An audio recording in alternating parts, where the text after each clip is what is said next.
in my career that spanned 32 years. So I'm delighted to be here, and I shall now hand the microphone to Mr. Hook.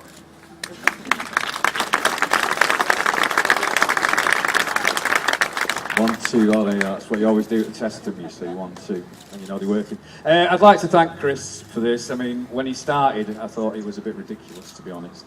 But when I saw the list of people that had worked here and recorded here, and then saw the amount of records and the way that, I think we changed the world. And I think that this little corner of Rochdale did change the world of music anyway. So I want to thank everyone. It's really weird seeing all these old people. And I'm sure it's weird for them seeing me. So I'd like to pass you over to John Robb now, who's going to finish off with a few choice words, because he's an author. What do you mean, swear words? Yeah. First time I came here is 1979, because I'm a little younger than Hooky, but not much.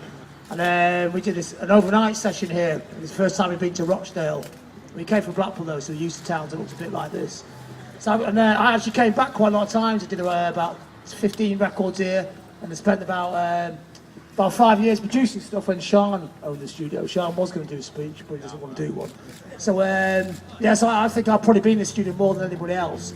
I think it had the best live room of any studio I've been in the world. I've been to a lot of studios. It's a shame it's all stuff full of furniture now. I think that's quite tragic really, because I think the studio itself, if it's still a studio now, it would have a lot to offer to a lot of modern bands. I think it shut down at a time when people didn't really want to be in bands anymore, so that was quite sad really. Because there's more bands now than there ever has been, so this would actually be a really successful space if it still existed. The thing I really noticed though is all the graffiti's gone, because it used to be like loads and loads of bands' names sprayed on that wall, and spraying that wall on. I think we sprayed our name on that wall over there with something's painted over it. So that's kind of missing as well, because that'd be a great heritage site. It's over like a blue plaque, all the graffiti's still up there. So yeah, so I had loads and loads of really interesting stories of being there. I bought my guitars in that room and that guitar shop next door.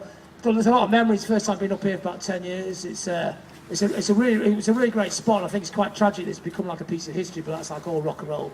It's also all become a piece of history. But it's and so many like really fantastic records got made here. I think I did a book about Manchester and I interviewed John Brearley, who's one of the key people setting up the studio.